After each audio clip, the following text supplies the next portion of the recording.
Well, now to a story of treachery and deceit. From the outside, they looked like a happily married couple, but when Faisal had doubts and turned to a lawyer, his wife took their breakup to the next level.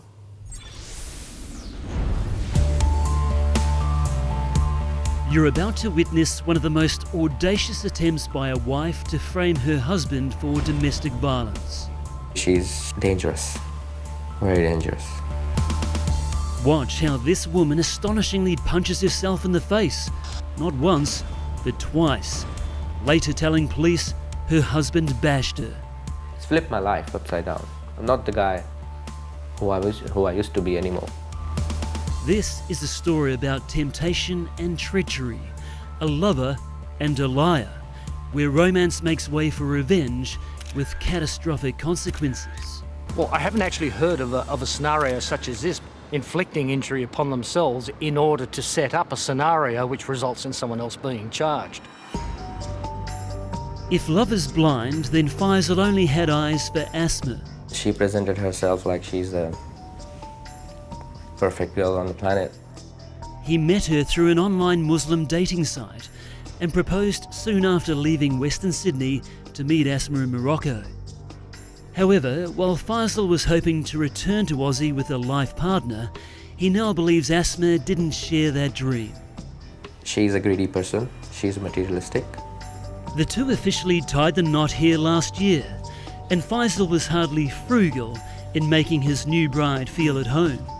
He worked 2 jobs, spending everything he earned on his wife, from Gucci tracksuits to leather jackets, rings, necklaces and shoes, holidays and fine dining, parties in Morocco and money wired back to Asma's family. A fawning Faisal says he was a good provider. All this traveling, going back and forth twice and 3 times and doing all the functions, receptions, engagement, jewellery, stuff, probably I'm under 200,000. But Faisal says they were constantly arguing, and in April he walked into an incredible sting when he came home from a night shift at Woolies. Yeah, it was all prepared for me, the whole crime scene. The unit had been ransacked. Faisal says Asma was waiting for him with this disturbing message.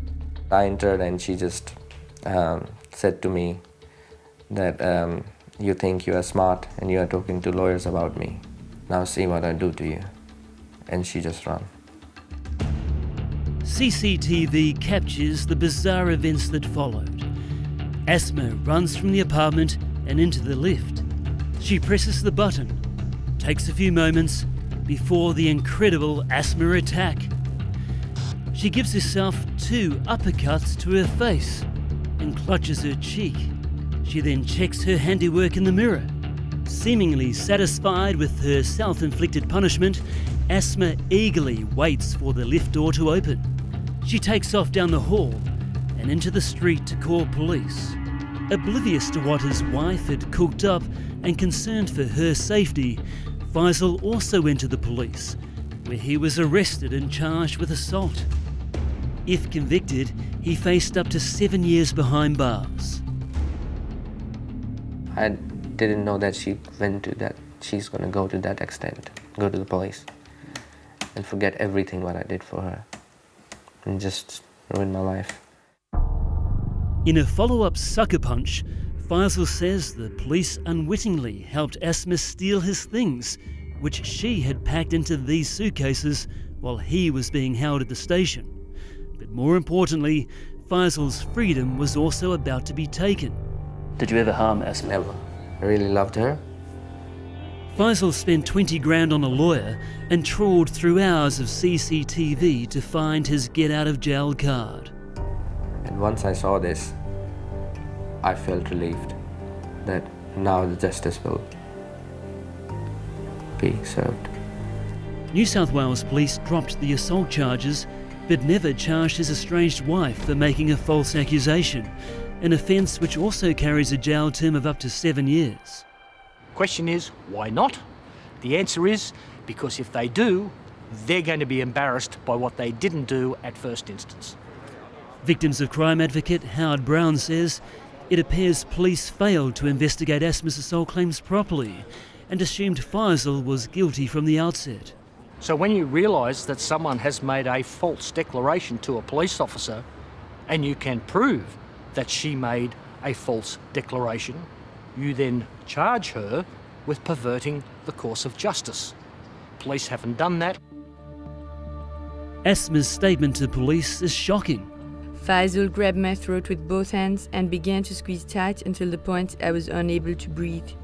He punched me on my left cheek and with his fist. He has started to hit me everywhere with the belt. He was so violent to me. I thought I was going to die. Faisal suspects Asma's motive was an email she discovered he had sent to a visa migration agent. He says he wanted out of the marriage, which was potentially a threat to her ability to stay in Australia. What do you feel when you look back at these photos of her? Sad that I shouldn't have done that. Should have known better? Yeah, should have known better. Asma has since disappeared somewhere in Australia, leaving Faisal to deal with the fallout from false love. He's battling away in average shared accommodation to help pay off his debts. The hurt hubby now wants his estranged wife charged, held accountable and deported back to Morocco. I am the victim now. I got used and abused over and over again, mentally, financially, emotionally, you name it. I'm the victim. So she did that. Now it's her turn to face the consequences. Faisal says he's got a long road ahead before he's capable of finding love again, but says he's learned a valuable, albeit expensive, life lesson. If God shows you true colors of someone, don't try to paint a different picture. Just stick with that. You'll end up like me. New South Wales Police are now reviewing all the evidence. We will let you know the outcome.